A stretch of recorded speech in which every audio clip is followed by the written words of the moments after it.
ಸ್ವಲ್ಪ ದಯಮಾಡಿ ನಿಲ್ಲಿ. ಏಕೆ ಕಂದ? ಅಮ್ಮ, ಹೆತ್ತ ತಾಯಿಯ ಪ್ರಥಮ ದರ್ಶನವಿಂದಾಗಿ ಪುನಃ ನಿನ್ನನ್ನು ನೋಡುವ ಭಾಗ್ಯವನ್ನು ನನಗೆ ಲಭಿಸುವುದೋ ಇಲ್ಲವೋ?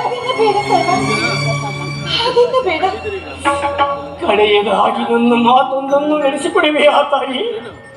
ಹೆತ್ತ ಮಗನ ಮಾತನ್ನು ನಡೆಸಲಾರದಂತಹ ಪಾಪಿ ಎಂದು ಭಾವಿಸಿದ ಅದೇನು ಹೇಳಿ?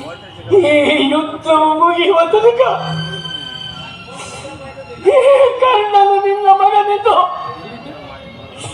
ಎಲ್ಲಿಯೋ ಹೇಳಿಕೊಳ್ಳಬೇಡ.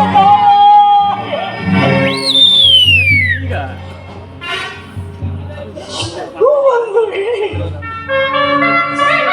ಈ ಯುದ್ಧದಲ್ಲೇನಾದರೂ ನಾನು ಆತನಾದರೆ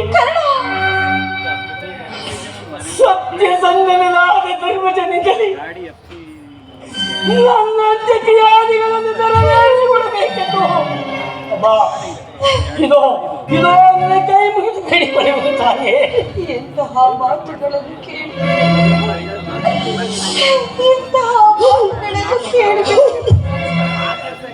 ಅಯ್ಯೋ ಎಷ್ಟೊಂದು ಸಂಕಟ ನಾಶಗಳಿಗಾಗಿ ಈ ಸಾಮ್ರಾಜ್ಯ ಸ್ಥಾಪನೆಯಾಗುವುದಾದರೆ ಪರಮೇಶ್ವರ ಪರಮೇಶ್ವರ ಸಾಮ್ರಾಜ್ಯವೇ ನಾಶವಾಗಿ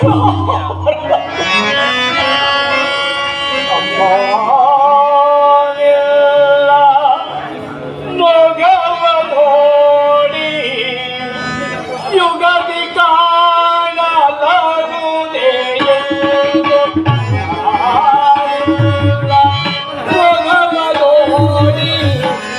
ಯುಗದಿ ಕಾಣಲಾಗುವುದೇ ಬಗೆ ಬಗೆಯೋಳು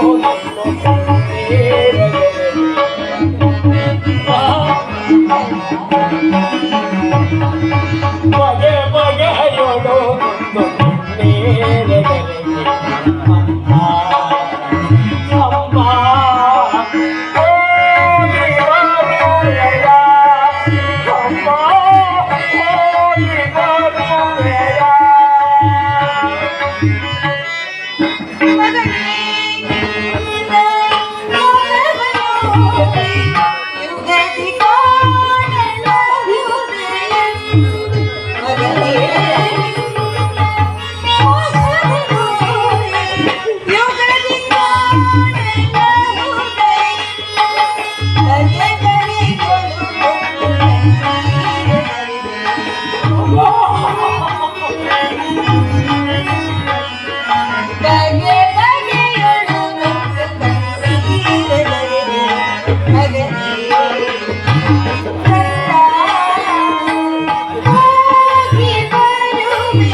ಪ್ರಪಂಚದಲ್ಲಿ ದೈವಾನುಕೂಲವಿಲ್ಲದ ಮನುಷ್ಯನು ಬದುಕಿದ್ದರೂ ವ್ಯರ್ಥ. ನಾನೀಗಲೇ ರಣರಂಗಕ್ಕೆ ಹೋಗಿ ಪೌರುಷ ವಿರುದ್ಧದಿಗೆ ಹೋರಾಡಿ ಆ ನನ್ನ ಸ್ವಾಮಿಗಾಗಿ ಮಡಿವೆ. ಉಳಿದದ್ದು ದೈವ ಇಚ್ಛೆ.